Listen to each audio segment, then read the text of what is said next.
Hola, muchas gracias a todos por la invitación. Un placer para mí poder compartir esta tarde con ustedes. Y bueno, creo que después de todo lo que dijo Krishnar, me queda más como cerrar un poquito porque fue una presentación muy completa y qué rico poder tener el espacio donde juntos podamos dar más herramientas para que todos los que nos acompañan hoy puedan tener un poquito más claro cuál es el rol que tiene la psiconcología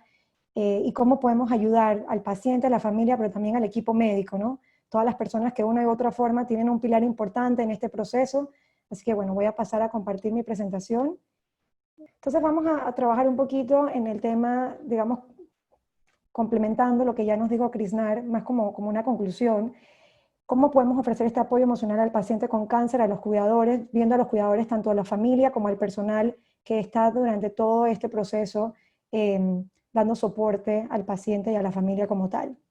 Entonces quiero empezar con una frase de José Naroski que dice: el médico que no entiende de almas no entenderá de cuerpos.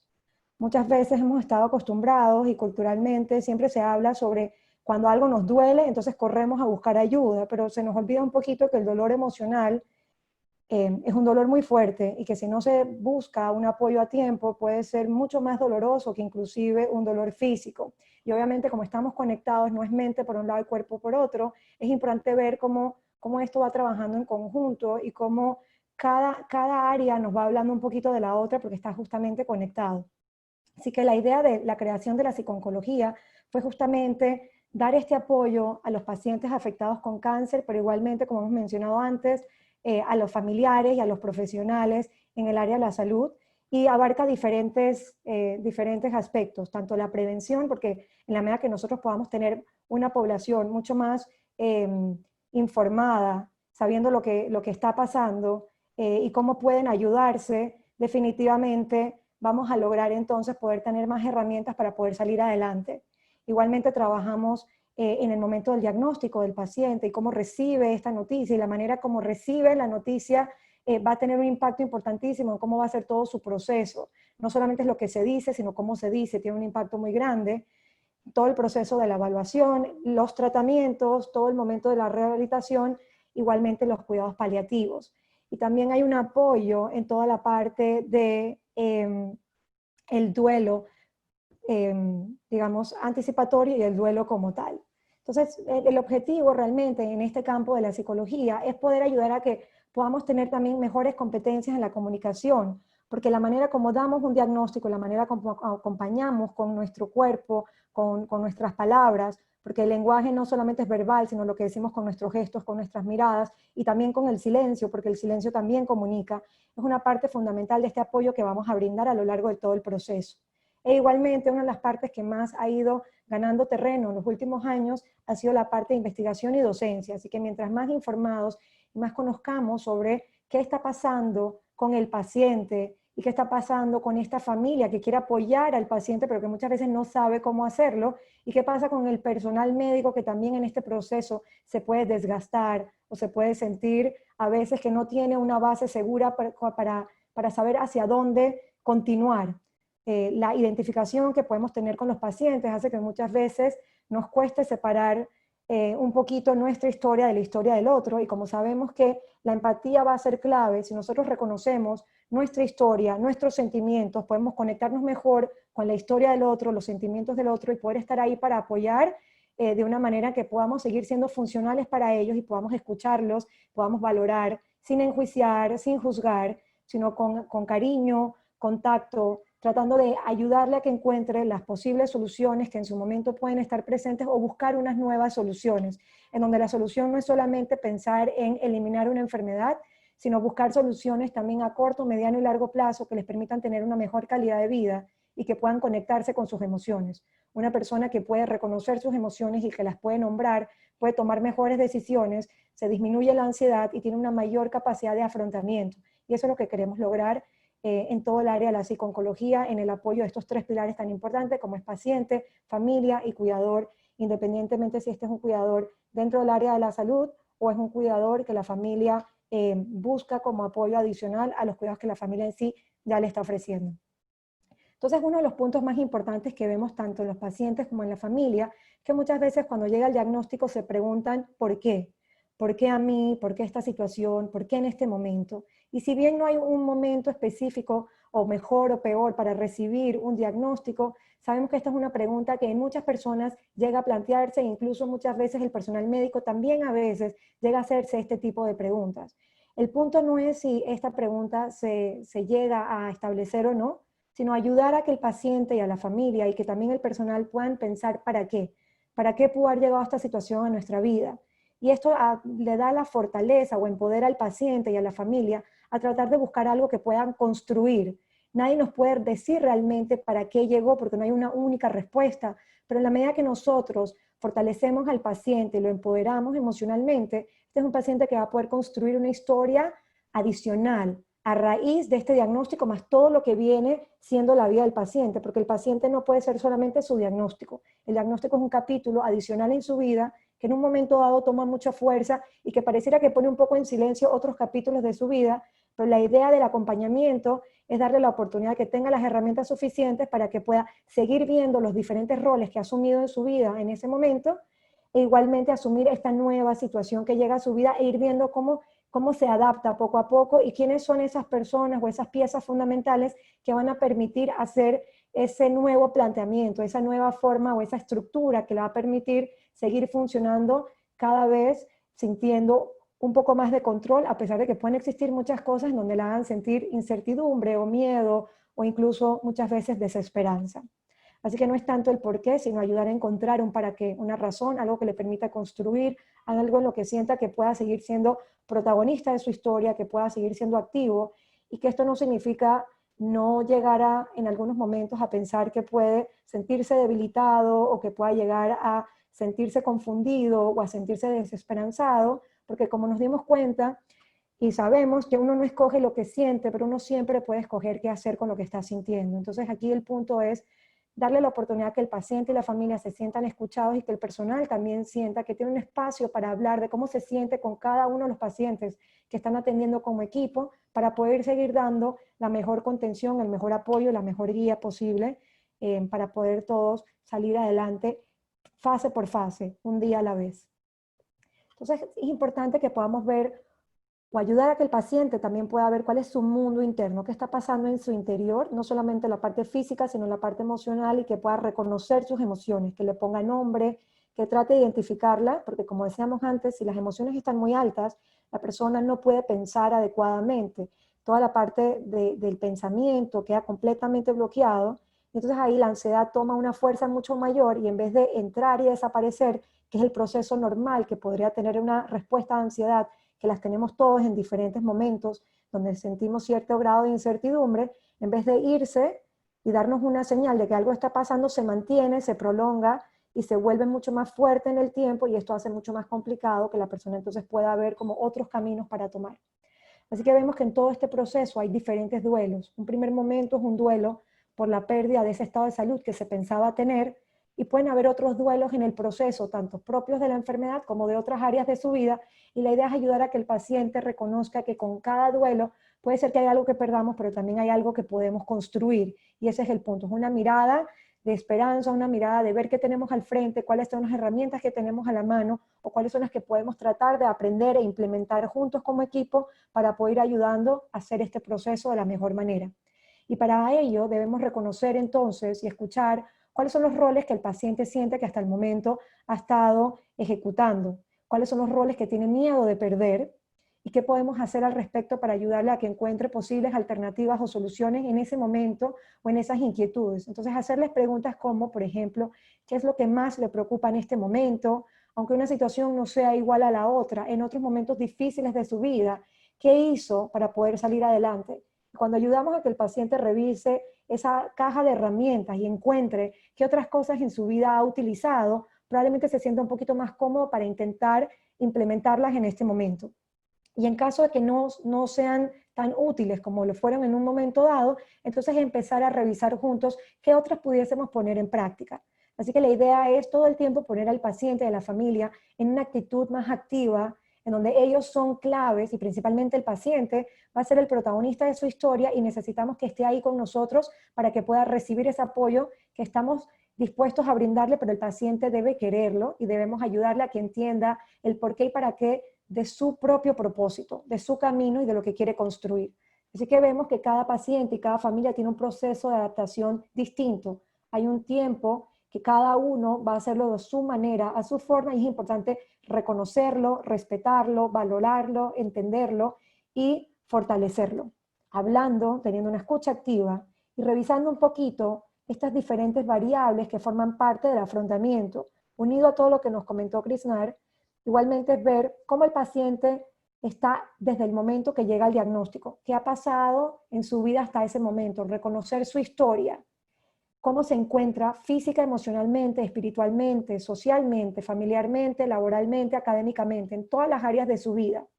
y ver los diferentes componentes que el paciente identifica en su vida, como si hay algo que creo que es a nivel personal o es algo ambiental, porque muchas veces la manera como el paciente se para frente a la enfermedad va a estar relacionado con las creencias que tiene sobre su vida, sobre el mundo en general, sobre la enfermedad y sobre todas las cosas que ha escuchado, ya sea que esta información sea confirmada o no, pero en ese momento se vuelve su creencia, su base, con lo que se para, con lo que camina sobre este nuevo momento de su vida. Así que es importante conocer cuál es la creencia, cuál es el significado que le atribuye o las fantasías y asociaciones que hace tanto a la enfermedad, al cáncer como tal, a lo que considera que vive su familia en ese momento, los temores y las inquietudes, porque el paciente muchas veces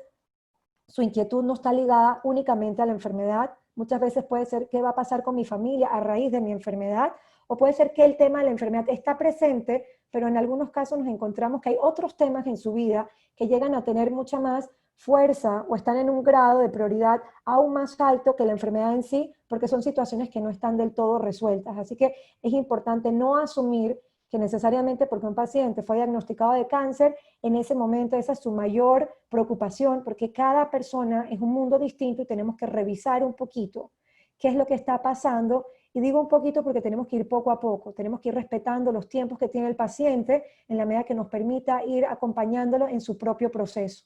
Igualmente la cultura, cuál es esta formación que tiene y cómo la cultura y lo que pasa a su alrededor va a tener un punto importante en cómo se para frente a la enfermedad, en cómo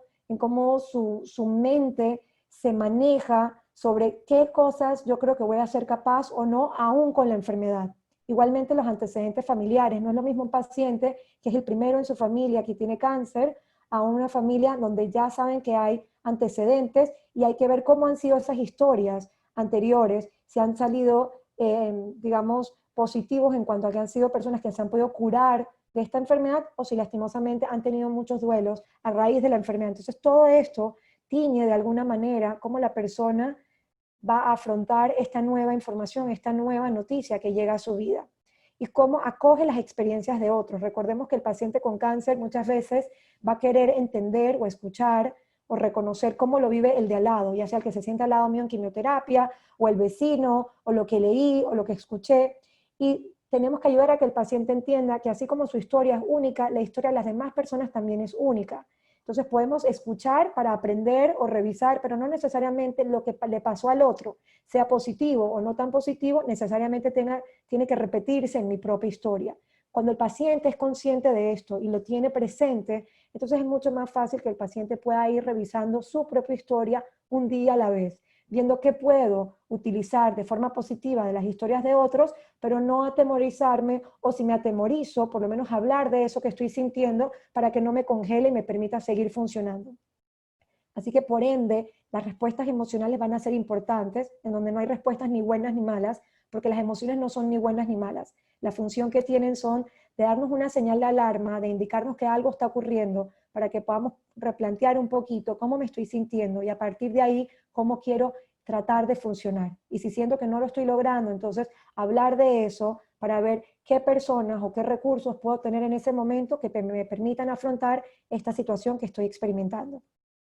Así que, ¿cómo vamos a apoyar nosotros, independientemente si estamos ahí como profesionales de la salud o como familiares o como pacientes que nos tenemos que ayudar a nosotros mismos? Lo importante es tener una comunicación abierta, una comunicación transparente, y para ello debemos poder tener empatía, poderme poner en el lugar del otro, no pensar cómo yo lo viviría si fuera él, sino cómo yo escucho y entiendo que esa persona está viviendo su historia, cómo lo está experimentando. Independientemente de cuáles son los lentes que yo me pongo, es aprender a ponerme sus propios lentes para poder verlos desde su perspectiva y poder escucharlo de manera activa. Y escuchar no es solamente con los oídos, es poder ver, es poder conectarme, porque la conexión es lo que va a dar ese apoyo, y es un apoyo en donde nosotros como profesionales, más allá de los títulos que podamos tener, tiene que haber esta parte humana, esta vocación, esta entrega de poder estar ahí para conectarnos con el otro y ayudarle a caminar en su proceso. Somos esa guía, ese acompañamiento, que estamos si nos quieren ahí,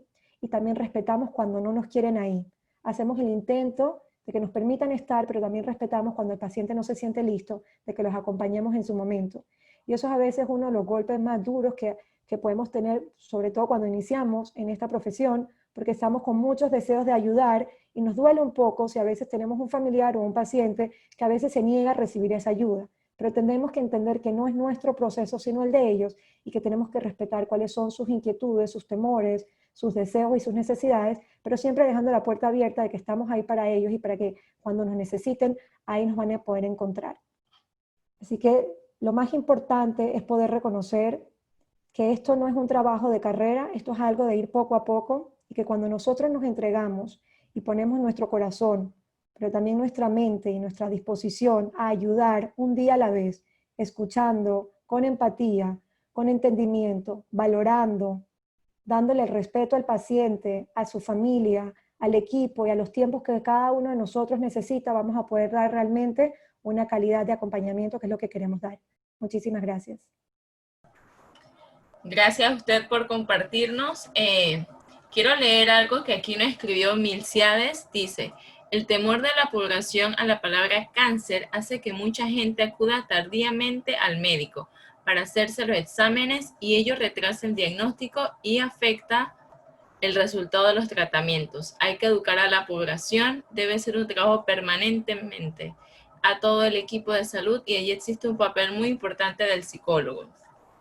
Es correcto, Miliciades, definitivamente, a pesar de los grandes avances que tenemos con relación a esta enfermedad, todavía mucha gente sigue asociando el cáncer con la palabra muerte y genera tanto temor que sí dilata el tiempo en que la persona busca ayuda. Así que todo lo que tratamos de hacer en prevención va a ser fundamental, primero para que conozcamos más de la enfermedad, para que no le tengamos tanto miedo, y que si le tenemos miedo, por lo menos ese miedo no impida que busquemos la ayuda y que estemos conscientes de que existen muchas fundaciones, muchas organizaciones y personal calificado en nuestro país que puede dar ese apoyo y esa guía en todo el proceso, independientemente si estamos viviéndolo como pacientes, como familiares o como cuidadores del área de la salud. Bueno, yo me gustaría resaltar también esta parte de que lo que le pasó al de al lado no es lo mismo que me va a pasar a mí. Y esto lo menciona usted y también, bueno, hace un rato lo mencionó el doctor Armando, que todos los tipos de cáncer son diferentes y todo el mundo va a pasar, y toda la historia de todo el mundo es diferente. Entonces, eso también o sea, hay que resaltarlo a veces en las personas, ¿no? Que lo que pasó el de al lado, lo que pasó el que tengo al lado en la quimio, no necesariamente va a ser mi historia, va a ser lo que me pase a mí. Entonces, esa parte yo creo que hay que resaltarla y siempre hay que tenerla presente tanto al paciente como a nosotros como profesionales. Sí, definitivamente es un punto muy importante, porque muchas veces con el deseo de entender o de tratar digamos, como de pronosticar cómo voy a vivirlo, me quedo con la historia de otros, y como el ser humano está creado para defenderse, lastimosamente muchas veces nos quedamos con el peor escenario. Entonces nos hacemos mucho daño sin querer, así que es importante tratar de ayudar y guiar a los pacientes y a la familia y saber que no quiere decir que no lo podamos hablar. Si tenemos una inquietud, por el contrario, es importante hablarlo, poder identificar qué me hizo sentir esa historia que acabo de escuchar, pero siempre recordando que cada persona es distinto y que cada día nos va a ir indicando cómo nos vamos sintiendo. Y en la medida que tengamos esa apertura y esa transparencia para comunicarnos, vamos a poder guiar mejor y entender lo que estamos sintiendo. Vale, bueno, muchas gracias, Magister Becky. Y bueno, a otros expositores también. Gracias a todos los participantes del día de hoy. Solange, ¿quieres dar las palabras de cierre? Muchas gracias a cada uno de los expositores, incluyendo también a la señora Yolanda por compartir sus conocimientos, su sabiduría y por todas sus experiencias. Gracias a todos los que participaron y bueno, estaremos anunciando próximas actividades también en las redes sociales, así que estén pendientes. Muchas gracias.